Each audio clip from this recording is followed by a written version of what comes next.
Kas seda aastat kinnisvaraturul iseloomustab lause "Küsida võib kõike"? Mida teevad kinnisvara hinnad? Kas osta või müüa? Mis on taskukohasus? Mida teevad üürihinnad? Mida oma kinnisvaraga täna teha? Need on küsimused, mida esitatakse mulle viimasel ajal päris tihti. Ilmselt ei ole mitte kellelegi enam saladus, et kinnisvaraturg on väga aktiivne. Väike ülevaade kinnisvaraturu statistikast.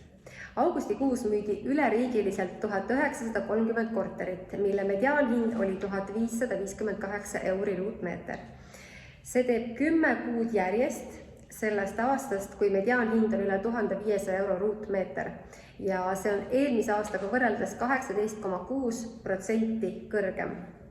Tallinnas müüdud korterite arv jäi 3. kuud järjest alla 800, kuid mediaanhind on juba 7. kuud järjest üle 2100 € ruutmeeter ning sealhulgas möödunud aastaga võrreldes 7,2% kasvanud.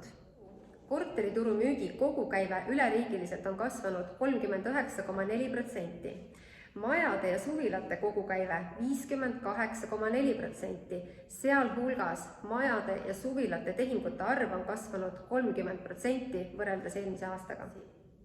Keskmisest madalama hinnaklassi kinnisvara võib lähiajal mõjutada ka pensionisambast vabanenud raha, kuid seda mitte väga olulisel määral. See näitaja näitab, palju siis täna endale selline keskmine pere saab kinnisvara Eesti turul osta. Nii võibki öelda, et kiire hinnatõus on tegelikult Tallinnas korterite taskukohasust olulisel määral vähendanud. Rääkides kinnisvara hindadest, siis jääb üle ainult tõdeda, et nad on jätkuvalt tõusuteel. Täna on tõesti kinnisvaraturul tekkinud olukord, mida kohati võiks iseloomustada lausega "Küsida võib kõike".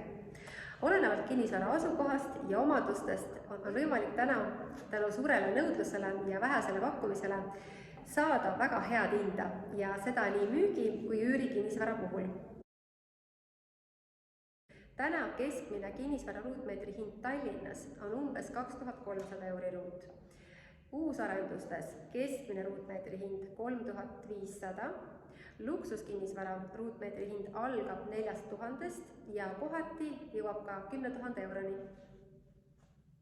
Vaatamata kinnisvara hindades toimunud kasvule jätkavad kinnisvara hinnad vaikselt kasvamist ning seda põhjusel, et nõudlus on jätkuvalt suur, pakkumist on vähe, uusi projekte ei tule selles mahus peale, mida oleks antud hetkel vaja, seda põhjusel, et uusarenduse arendajatel on täna probleeme tarnetega, tööjõuga, samal ajal on palgakasv Eestis, intressid on madalad ning inimeste soov uue elukoha järele on jätkuvalt kõrge. Seetõttu antud hetkel ei ole ette näha, et kinnisvara hinnad hakkaksid langema, et pigem läheb väga suur rõhk järelturule, kus täna tekib olukord tegelikult, kus väga hea asukoha ja omadustega kinnisvaral, mida võib kohati nimetada ka luksuskinnisvara hulka, tekib hea võimalus saada väga head hinda ning seda nii müügi kui üüriturul. Ja ikka seesama vana hea küsimus, kas siis osta või müüa või üldse mitte midagi teha. Ja minu vastus alati on loomulikult müüa ja loomulikult osta.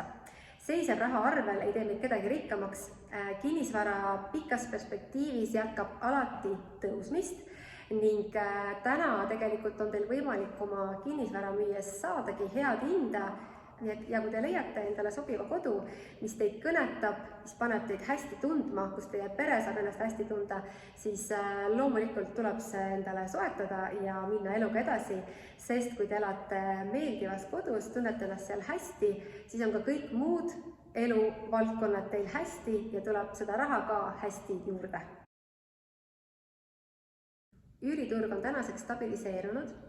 Hinnad on jõudnud endistele tasemetele ja kohati ka kõrgemaks läinud. Samuti on kasvanud inimeste nõudlikkus kvaliteedile ja ruumikusele. Õnneks on meil täna turul mõned pakkumised ka nendele klientidele, kes vajavad eriti eksklusiivset ja kõrgetasemelist interjööri enda ümber. Hinnad loomulikult on ka vastavad, kuid tegelikult sama panus, mida te täna panete enda korterisse, et anda korteri üürile, peegeldub ka täna tagasi teie üürihinnas ja seda päris tõsiselt, et kui te soovite saada enda üürikinnisvara eest kõrgemat hinda, siis palun ärge hoidke tagasi korteri seisukorra ja sisustuse pealt.